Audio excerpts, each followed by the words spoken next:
Good afternoon. My name is Michael Lind. I'm the Policy Director of the Economic Growth Program at the New America Foundation. And I'm pleased to welcome you here for today's event about a provocative new book by Sam Tannenhouse, The Death of Conservatism. Sam Tannenhouse is a graduate of Grinnell College and has a master's degree in English literature from Yale. He's the author of a number of very well-received books, including Literature Unbound, biography of Louis Armstrong, Whittaker Chambers, a biography published in 1997, which won the LA Times Book Prize and was a finalist for the National Book Award and the Pulitzer Prize for Biography, McCarthyism in America in 2007, and forthcoming book of a biography of William F. Buckley, Jr. Since 2004, Sam has been editor of the New York Times Book Review and the Week in Review.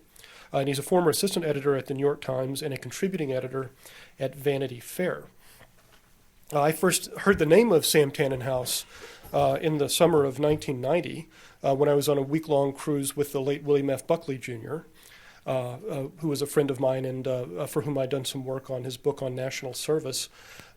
We were cruising from place to place in Long Island Sound and listening to the radio reports of the arrest of Gorbachev, and the coup and the counter-coup. And it was one of these evenings that Bill Buckley told me about this brilliant young scholar named Sam Tannenhouse, who was working on a book on Whittaker Chambers. And so I have a kind of Pavlovian association of Sam Tannenhouse with the death of communism. So it's appropriate, I think, that he should be here to tell us about the death of conservatism. Sam Tannenhouse.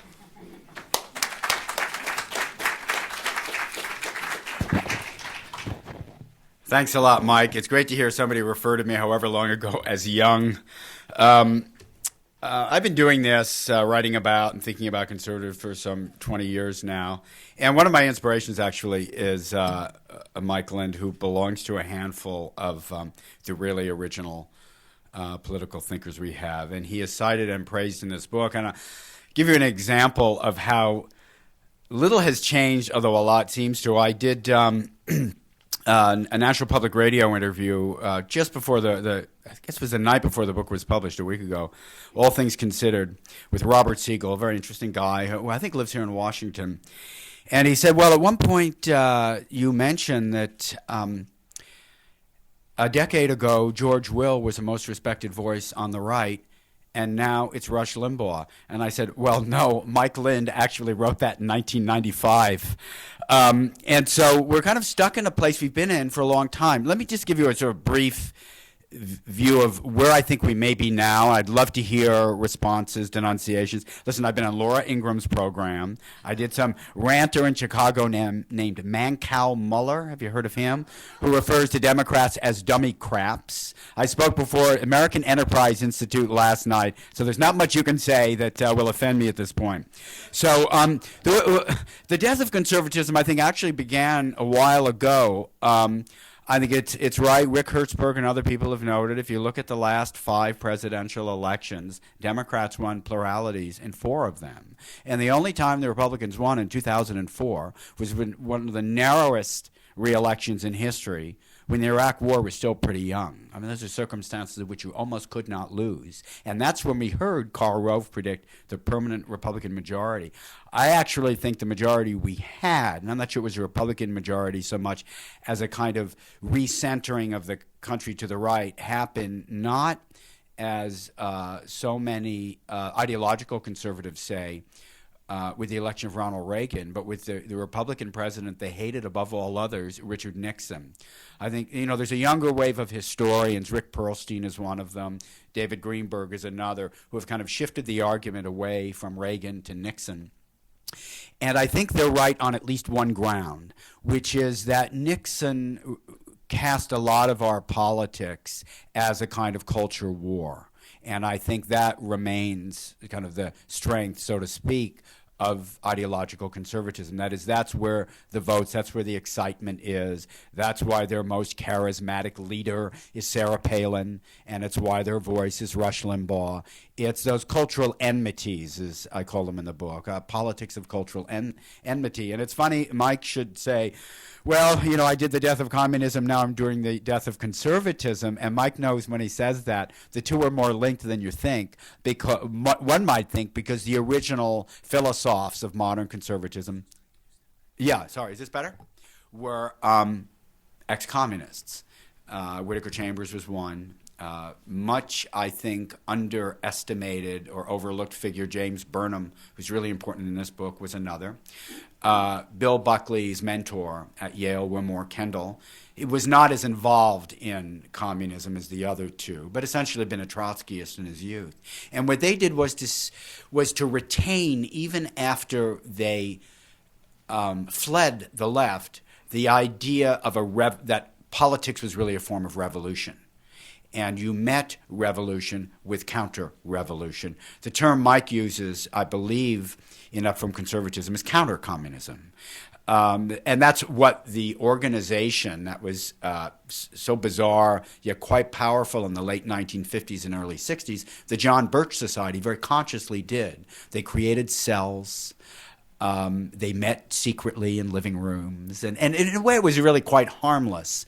But the fantasy, the vision of politics was very much a revolutionary one, which I think conservatives still cling to. This is why we hear that Obama is a socialist.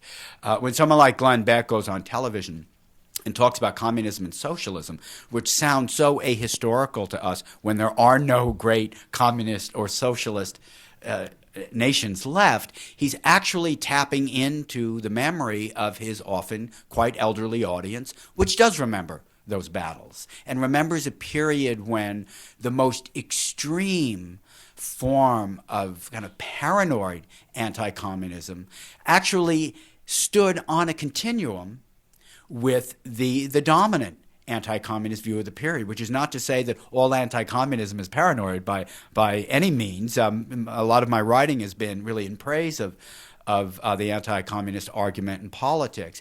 It's just that it belonged as part of the same discussion.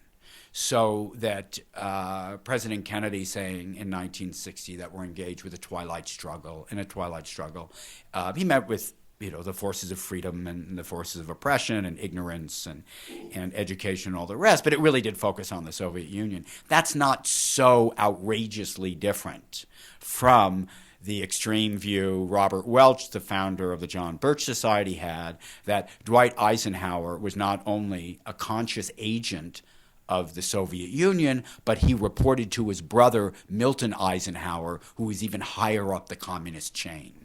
So it's a kind of climate or atmosphere of politics. And that's what this little book is about. I'm not like Mike, who's a genius at policy and knows the ins and outs. This is almost a kind of literary book because it's about the thinkers and the arguments they made. And so I start really with the New Deal. It was the reaction to the New Deal and what was called then the old right.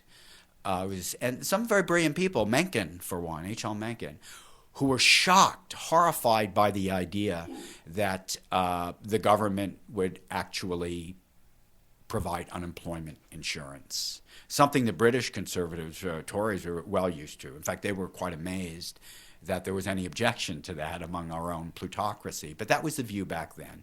And it was even then a cultural argument, because the notion that you would bring intellectuals to administer New Deal programs, as Franklin Roosevelt did. And the figure I focus on is Adolph Burley, who's a very important book on the modern corporation and its relationship to government. That you should bring people like that in to run the government was really to take it away from the kind of cracker barrel politicians, the homespun politicians, the frontiersmen and rugged individualists who really should be in charge of the nation. In other words, one elite had been supplanted by another. And if you go through the history of modern conservatism, you'll see the attack on elites always are consistent strain. We see it today, the denunciation of experts, and of academics, in the Obama administration and beyond. Even among conservatives who've created their own sort of counter-establishment of elites. That's because they see themselves as excluded. They're at think tanks, they're at AEI, because they're not welcome at Harvard and Yale. The first to articulate the argument I think, was Burnham in his great book, The Managerial Revolution, which was published in 1941 and written at a moment when it looked as if the Axis powers would win the Second World War. The book came out around the time that Hitler betrayed Stalin and invaded Russia, and it looked like the Germans were going to win. And in fact, that's what Burnham predicted, that there would be 3 superstates at the end of the war: Japan, the United States, and Germany. That was the structure George Orwell very consciously adopted in 1984, as well as the notion that politics is run by the bureaucrats, what Burnham called the managerial elite. And he was drawing on a long tradition. He didn't invent all this, Burnham. In fact, he states very openly at the beginning of his book that all this is really secondhand. He got it from 19th century and early 20th century European philosophers. But Burnham was a great journalist, and so he was able to present it as a kind of drama, the drama of the future, and the dangers presented by a bureaucratized industrial nation, whether democratic or fascist, totalitarian. In the end, he said there's no difference, because the hidden class, the new class that was called a generation later, of mandarins were really calling the shots. And Franklin Roosevelt's a kind of front man, and he has demagogic powers, but the ideas don't come from him. Well, what's interesting to see is how a generation later, at the very peak of the Great Society, which is one of the pivotal chapter in this little book, is about the failures, so the political failures of the Great Society. That view had been enshrined as a kind of dogma among liberals.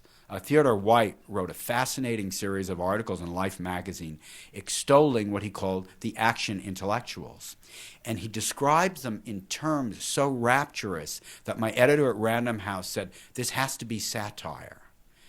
He said he's making fun of them. And I said, no, he really isn't. LBJ, for instance, had a head count, commissioned a head count of all the Rhodes Scholars, PhDs, and Phi Beta Kappa rings in his administration to prove that he had even more eggheads than LBJ had. And there was the belief that the problems would be solved by the experts. And at that point, the critique of the Great Society from the left began to sound very much like the old critique of the New Deal from the right. And one reason I include that episode in this narrative I tell in this book is strictly narrative, though it's about these thinkers and also about several presidents, is that it was that moment, I think, that conservatism actually came of age, because there were so many stresses on the political system from about 1965 to 1968 that an ideological conservative like William F. Buckley Jr. and a classic New Deal democratic liberal or liberal Democrat like Daniel Patrick Moynihan could agree. They agreed. And what they agreed on was a need for a kind of Burkean view of American politics. Moynihan called it the politics of stability.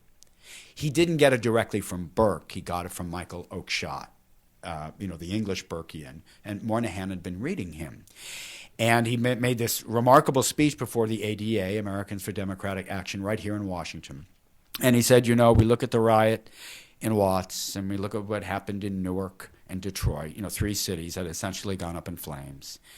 And we look at the Vietnam War, which is spinning out of control. And we look, quite remarkably, Moynihan uses the word terrorism that we may see. And he really means the hard, militant, kind of weather underground terrorism.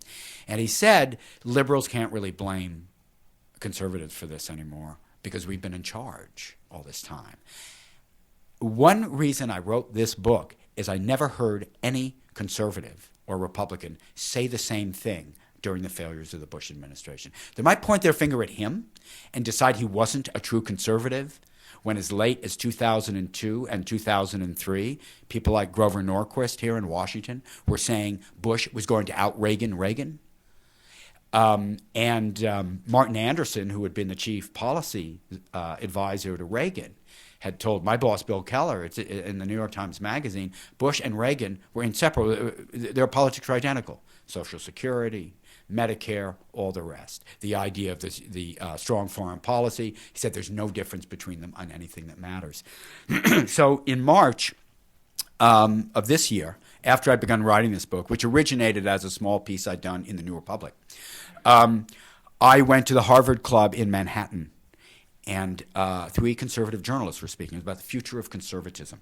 It was Bill Kristol, John Podhoretz, who had taken over Commentary magazine in one of the mini-cons, in the great term that Mike helped circulate about a decade ago, and Jonah Goldberg at National Review. And they were denouncing the incipient socialism of Barack Obama on the very day that they had presented their plan for Wall Street assistance, which Wall Street had ecstatically embraced and sent the stock market up. And Jonah talked about how the need to take back the culture. And I wondered, well, who are we taking it back from exactly? The 53% of the population who voted for the other guy? The politics of enmity was very much in place. That didn't surprise me. What did surprise me was I waited patiently, I thought, for someone to say, now is the time for us to see how we screwed everything up the past 8 years. Why did things go wrong? How did they go wrong? How did this president, who'd been more or less chosen, as David Frum once told me, by the establishment of the Republican Party, as much as any Republican candidate in recent memory had been, why did all this happen? There was absolutely no sense of, or they felt no need to re-examine, to reassess, even to hold themselves accountable. And what struck me about it was how unconservative that was. Because conservatism, gave us the idea of personal responsibility and the reciprocal obligations within the community. And so that started pushing me deeper into Burke and Disraeli and figures like that.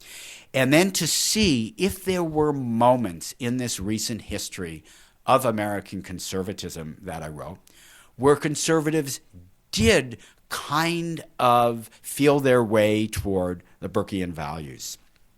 And I thought Buckley had done it intermittently. He'd done it at times. Nixon had done it. It's fun to read about Nixon at the time he was elected president, because the view is very different from what most of us are now familiar with. Rick Perlstein is a very gifted young historian. He's written a massive book called Nixonland, which I wrote about in the New Republic, describing how Nixon sort of tapped into sort of a growing paranoia in the country, ran this deliberately polarizing politics. That's how he was able to crack open the wedge and the Democrats and get himself elected. But when you look at the commentary in 1969, when Nixon was about to take office, it was very different. Arthur Schlesinger wrote a big piece in the Sunday Times Magazine saying Nixon skirted every major issue. He went out of his way not to be provocative and not to be ideological. He was not ideological enough for Arthur Schlesinger. Samuel Lubell, the great political journalist who had devised the theory of politics, the solar system theory of politics, of alternating one-party rule, book I first learned about again by reading Mike Lind when he wrote about it in the New Yorker, 93 or 94, and made the case that all the great debates at any moment occur within one party. That's why health care, for instance, is going to be decided by Democrats one way or the other. That's how our political systems work. But at any rate, Lubell looked at Nixon and he said, he's trimming all the time. He's just playing it down the center. He's not addressing the great conflicts of the time. Well, then Nixon gets elected, and the first guy he brings into his inner circle was Moynihan, because he'd been very struck by Moynihan's ADA speech. And Nixon was also impressed by Dick Goodwin, Richard Goodwin, the Kennedy-era guy I write about in my book as well. Goodwin had also begun to see that there was a danger of excess in the huge, ever-expanding federal government, because it had become the expectations of government had grown too large, that we expected government to do everything and blamed it when nothing worked. And there was a reason for it. Government supplied all the jobs. Government seemed to regulate the economy. Government was fighting the big Cold War and all the rest, so that the sense of individuality, of entrepreneurship and all the rest had faded away. Nixon was right in the middle of all that. So he comes up with an idea that, yes, we will create a kind of conservative welfare state. We'll federalize everything. Instead of having the welfare system we do now, we're going to give cash handouts to poor people. Instead of penalizing the working poor. Because, see, this had been dogma among a lot of welfare policy analysts, particularly on the right, that you couldn't give money to people who already had jobs because that would be a disincentive for them to keep working. Well, what Moynihan had seen, because he'd done these family studies, was that the real danger was the disintegrating family in the inner city. And that, yes, single mothers would actually push the husband out of the house in order to hold on to the welfare payment, right? All these things we know. So they actually came up with a system that was going to try to fix that. And then Nixon got distracted. He didn't have the political will to see it through. Vietnam took it over. But it was interesting to me that Nixon, who had been fighting the right wing in his party for a long time. I mean, he'd been partly defeated by them in 1962 when he ran for governor because he was critical of the John Birch Society. So Nixon had moved toward the center in this unexpected way. Then, of course, Watergate came crashing down. What was interesting to me about that was conservatives, the ideological conservatives, despised Nixon in office until Watergate. Then they rallied around him, because they saw the familiar enemies again, the liberal media, the nattering nabobs of negativism and all the rest, Bill Safire and Pat Buchanan, the academic intellectuals. They despised Nixon. He wasn't one of them. The Democrats in Congress, these are the true radicals, the really sort of covert communists. These people were out to destroy our guy. And oddly enough, I think it was Watergate that actually put the conservatives on the course, the ideological conservatives on the course they're on today. The Clinton impeachment was, in effect, a kind of payback for Watergate. And yet, when you measure the differences between what the two presidents did, see, in my book, Clinton is one of the two major modern conservative presidents. The other was Eisenhower. You see just how much was brought to bear, really for no reason at all. It's an attempt to delegitimize an elected president. That's not politics as we know it. That's not democratic participatory politics as we know it. That's a politics of warfare, which had been spelled out much earlier. And we'll see it right now. It'll continue. And sometimes it's effective, It can get people elected, and it can win, some of the policy battles and such. I've rambled on here for a really long time. Should we take some? I'm really happy to answer questions if anybody has them. Yes, sir. How do you square the... Oh, you need a microphone here? Yeah, okay, here it comes. If you could just announce your name and affiliation, please. Yeah, Hugh Latimer. I'm with a law firm downtown, Wiley Ryan. How do you square this notion of the cultural gap between the right-wing conservatives and the Democrats with the idea that I had that the Republican conservatives, the heart of that is in the South, former segregationists and so on. Does that square with your... Oh, sure. Oh, I mean, oh, yeah. I mean, we know what happened is that in the early 60s, movement conservatives at National Review, beginning actually with not the editor, Bill Buckley, but the publisher, William Rusher, first wrote the article about this, saw that there was a rich mine to be tapped in the South among whites who resisted civil rights. There was no question that would become a new stronghold for them. And the first leader was Strom Thurmond, who really came out of that. And he'd been, remember, the Dixiecrat candidate for president in 1948. But that is also fits very easily into the idea of cultural enmity. It's not really about economics, the civil rights struggles.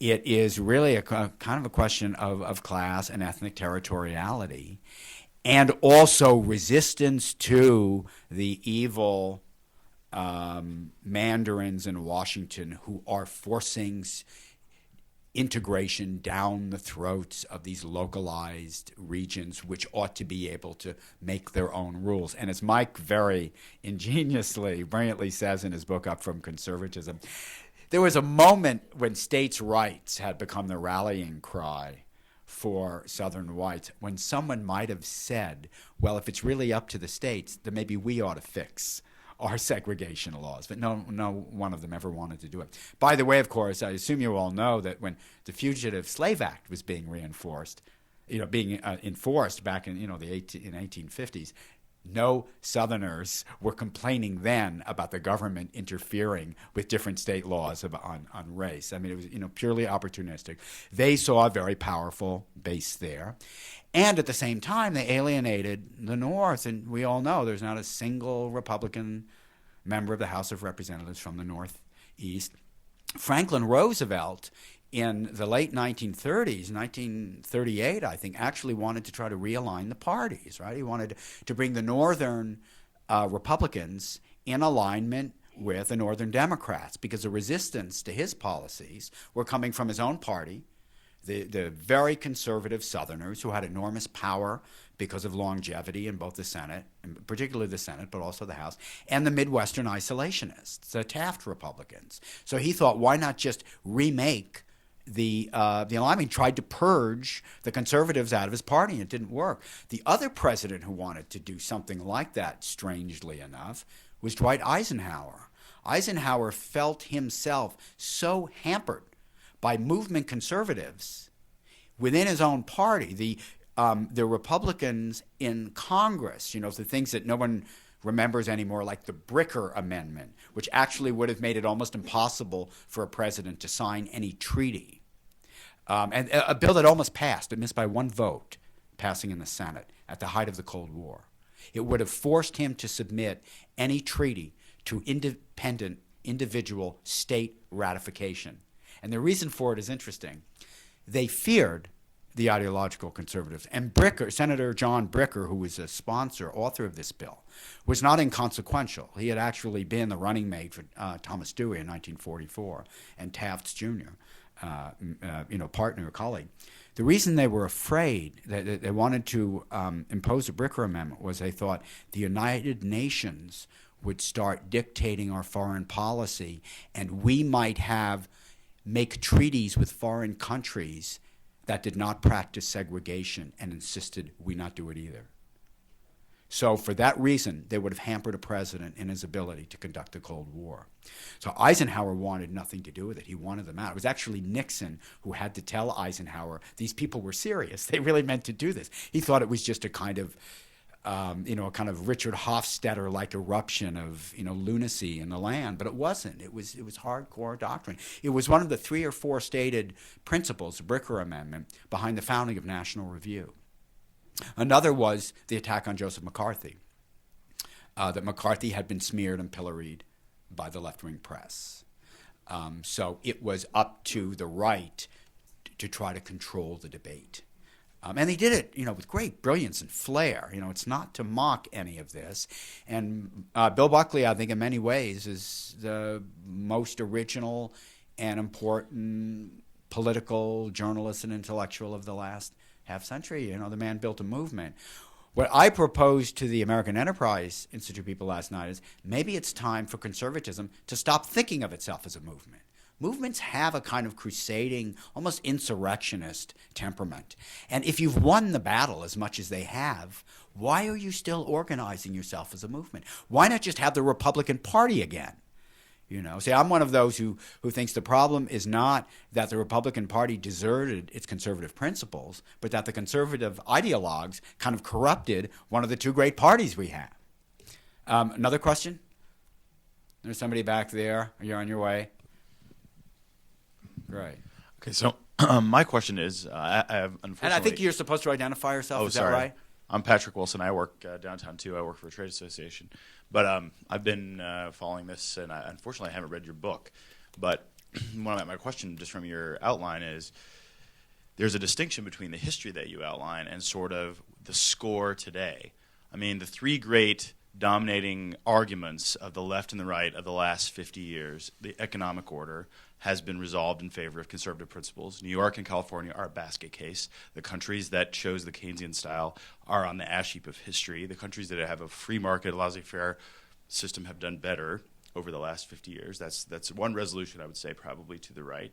You look at the second one, which is the cultural critique, the same one that Patrick Moynihan was making in the 1960s in The Invisible Man, same one today, the dissolution of the family, single parenthood's a disaster for children, the African-American family is in distress, the school system's a total disaster and continues to not improve.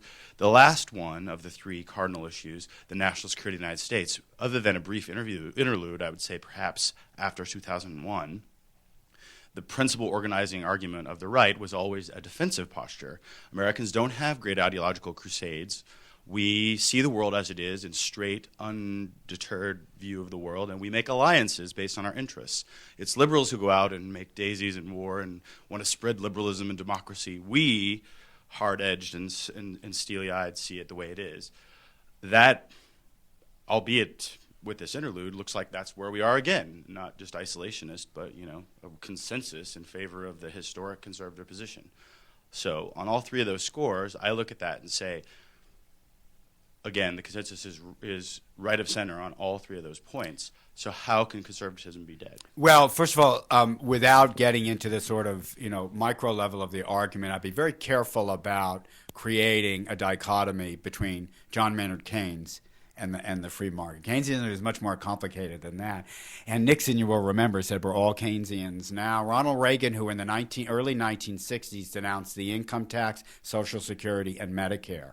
I mean, these were his core arguments, reversed very quickly when he began running for president, right? And I think that it's a virtue that he did that. To me, that's the Burkean in Reagan, acknowledging political reality. The communism, the foreign policy is not quite right. What you talked about, it was really the policy of containment. That was a Democratic policy. That's Truman and Nixon, Kennan. That's the policy that came out of George Marshall and Truman. And again, I give Reagan credit for kind of circling back to that. After all the bluster and all the talk, he finally negotiated. He negotiated an end to the Cold War by following Truman, a president he voted for and admired, in his basic combination of aggressive posturing and then vaccines negotiation. And the third question, the cultural one, is complicated because, yes, it's true that Moynihan did identify the social ills that are with us today. But I'm not aware of many ideological conservatives now who are interested in pursuing any of the kinds of programs he wanted to pursue. I mean, what surprised Moynihan when he made his argument, which grew in part, out of the book he'd written one chapter in Nathan Glazer's book, The Melting Pot, and the famous Crisis in the Negro Family, which is a policy paper written for LBJ.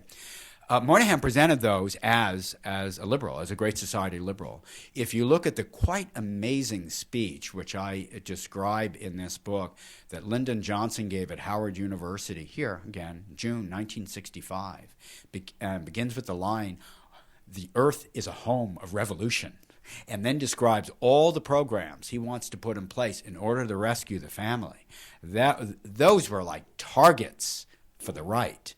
Where they made their accommodation, I think, was on this narrower ground of actually preserving the society from a kind of internal anarchy. But I'm not sure conservatives won all those arguments. What's interesting is at least they were engaged in those arguments, which I think is really important. And you want to have arguments all the time. It's not what we have now. I mean, it's hard to find the sort of argument on either side that would make one's opponent sort of have to rethink and retrench the way Buckley would. Buckley's great contribution, he has many of them, but one of the most effective was that he was on television in his program Firing Line. And to look at it now, it's almost comical. It looks like a Monty Python parody because he's so respectful of his guests.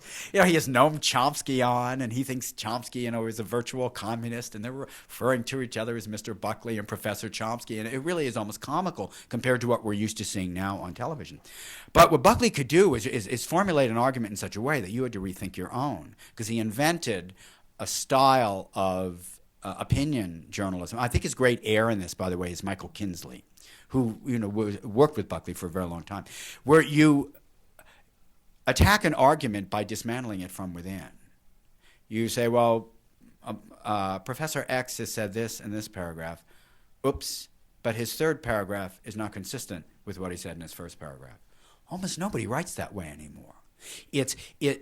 Instead of going to the heart, and I don't mean that on the right, I mean on the left as well. Instead of going to the heart of what the actual argument is and seeing if it's even internally consistent, you gather up all your ammunition and you go after the other side. So it's interesting to me, for instance, to look at the first reviews of this book, which came out only a week ago, and they've mainly been in the conservative press. And it's hard to find one that doesn't use the phrase left liberal New York Times. And because that's the substitute for argument. It's just a kind of a form of labeling, It's this kind of Darwinian or, Mendelian exercise in pinning a little tag on somebody. And what's comical about that is that in New York, I'm sort of denounced as a neocon or right winger or something like that. But the idea that you just identify the author, you don't even really deal with the arguments themselves, but you categorize in order to dismiss. And again, we all do that. Somehow there was a period, and I put it as being from about 1965 to 1975, where that didn't happen so much. And where the three most interesting publications, journals in America, were the Public Interest, which was founded in 1965, Commentary, which was beginning to reconsider liberalism through the great essays of Moynihan, Dick Goodwin, Jean Kirkpatrick wrote a brilliant essay looking at what she called the New Right, I quote in this book, and National Review.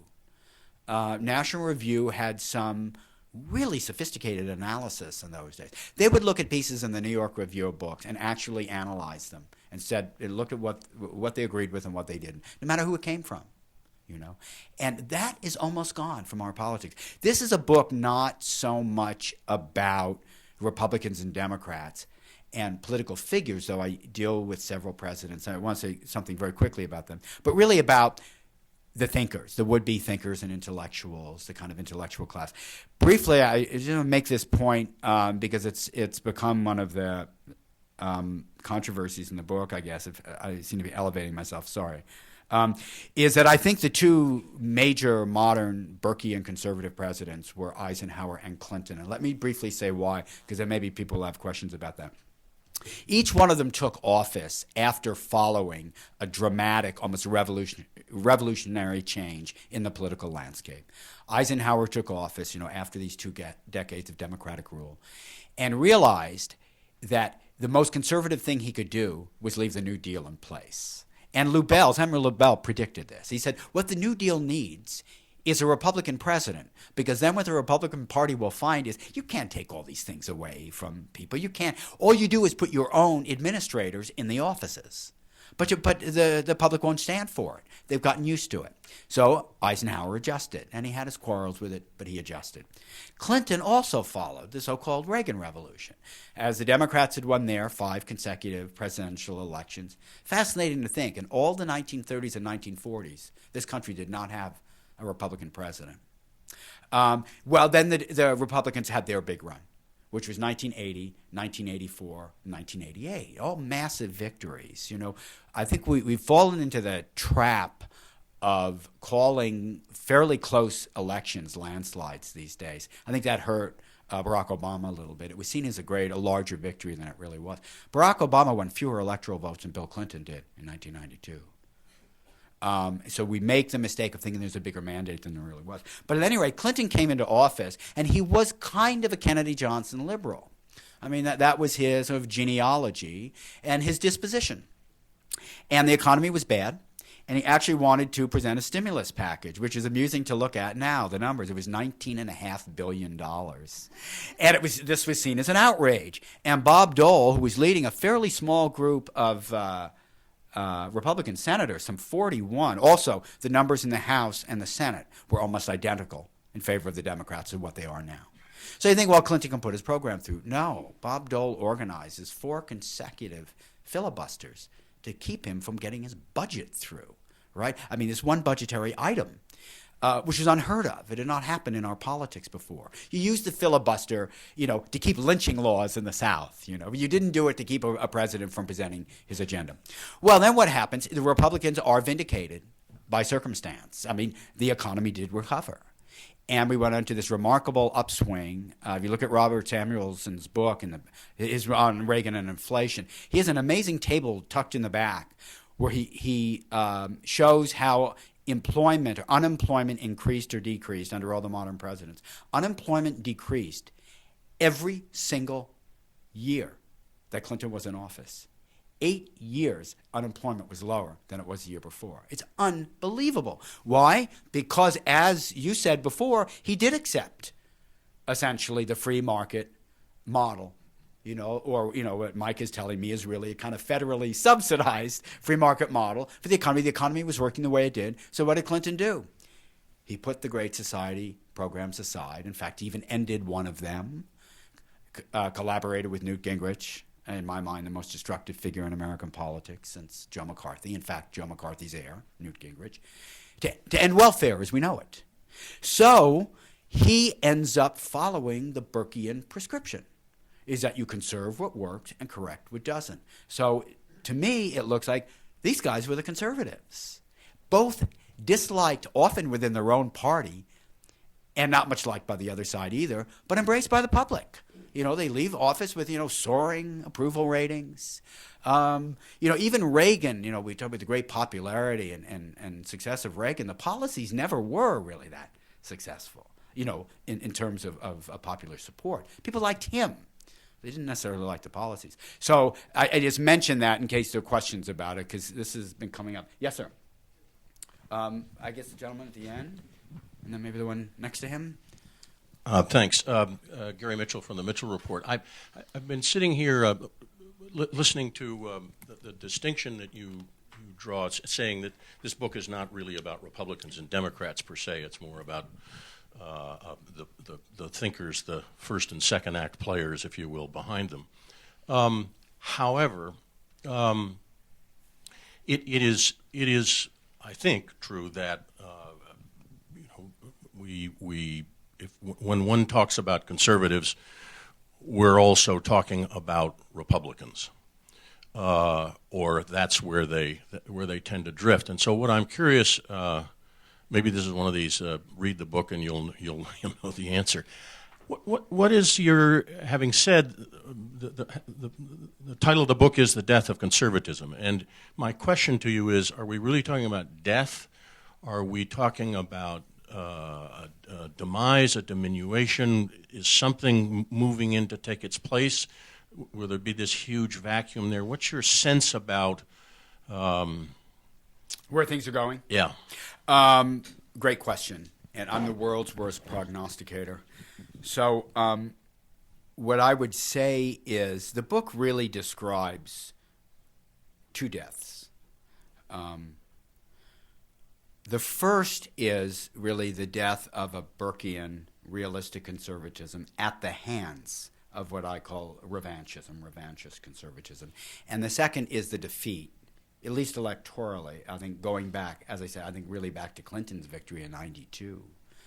Remember, George H.W. Bush got a smaller percentage of the vote in 1992 than Herbert Hoover got in 1932. And Clinton had explicitly drawn the comparison between Hoover and Bush the Elder in that election. The defeat of that movement, conservatism, which I think, as I said, was damaging to the Republican Party and narrowed it. It gives them an odd sort of strength because they're ideologically in lockstep. So in that sense, the Republicans seem stronger as a kind of oppositional bastion than they really are as a source of policy or ideas. So in that sense, no, we have the two parties. Gramsci said, so long ago, that America has, 200 religious sects and only two political parties, and they kind of seem alike. Whereas you go to a European country, you go to France after World War I, and there's only one church state and a multiplicity of parties. And to me, that means our two parties are, in effect, our churches.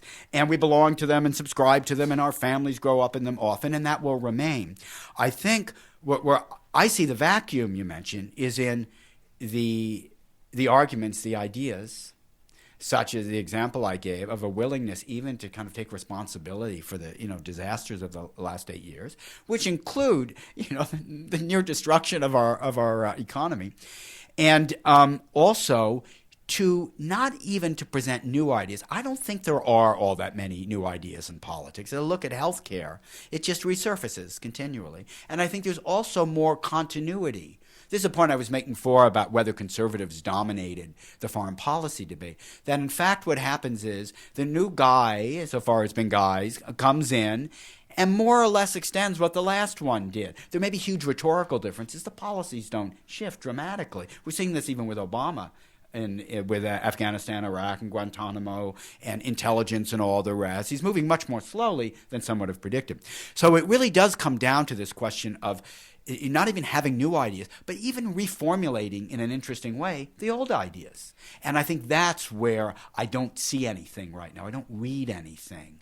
That doesn't mean it can't change. There's a new magazine started, right? Isn't there kind of an orphan of the public interest, national affairs, right? So maybe we'll see something there. I hope so. I don't think it's good for us, really, not to have this because, very well argued politics is not only strengthens your own side. The more important thing it does is to strengthen the other side because it makes each side improve his arguments.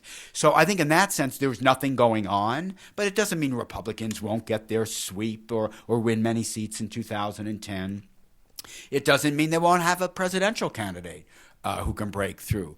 But I will be surprised if in the next decade or so we see a genuine, serious set of policies come out of conservatism that really address in a direct way what the issues are facing the country now. I don't think they were interested in doing it.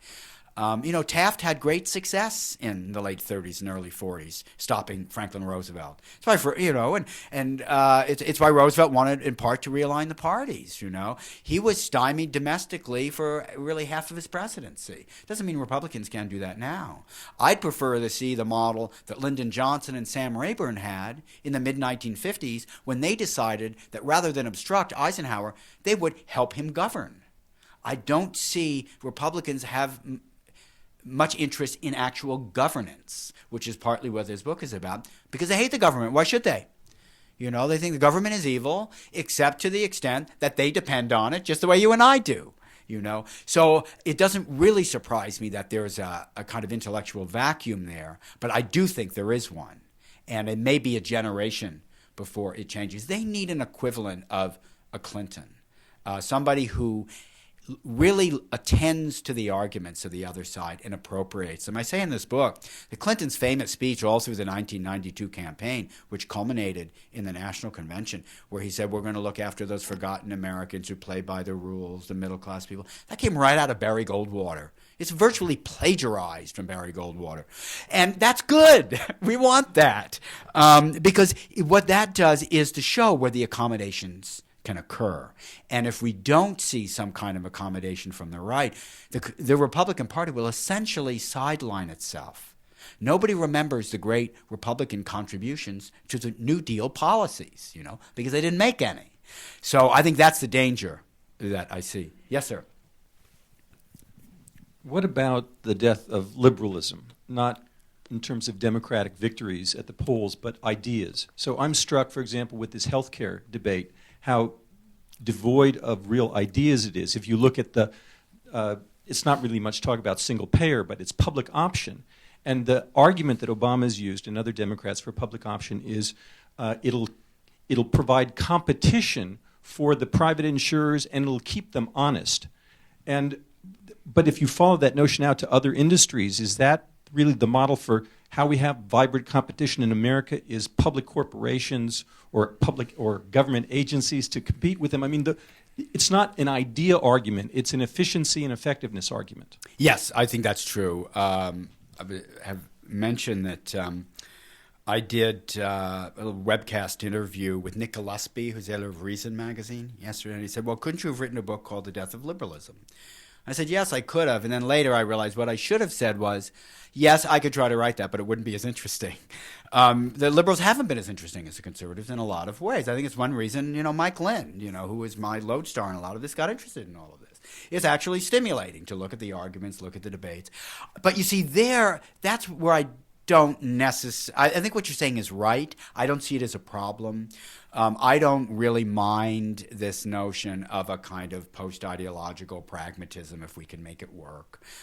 Seems to me that's fine. It seems to me essentially that's where the policy ends up going anyway. And as I think I said before, I don't expect I'm bad at policy anyway, so I wouldn't know the ins and outs the way 3/4 of this room would. So don't take any of this as gospel. What I look at is, the level of argument in the journals. Are they interesting when they write about politics, when they write about cultural subjects, this sort of thing. And there, what I think is that the liberals are, I think at this point, a little more honest in the analysis. I don't mean the left. The left is something very different. But I think liberals generally take the argument a little more as an argument itself. There's not the automatic labeling and all of that. But I don't really look for new arguments. What interests me is like just the level of language. I'm an English major. Level of writing. How engaging is it? How rich does it feel as a piece of writing? You can go back to these wonderful columns by Bill Buckley, and they're very vibrant and rich now. You wonder how somebody did that, writing in Deadline the way he did, and thinking that that's what he should do. In other words, if you're going to write a serious column, that's what you do. I think George Will still does that, I think. He writes in a way that makes you really look hard at what the argument is. And so in that sense, no, the liberals are not doing very much better than the conservatives, and their political history at this point is, has been more marginal. So it's being written now, for better or worse, and historical periods always.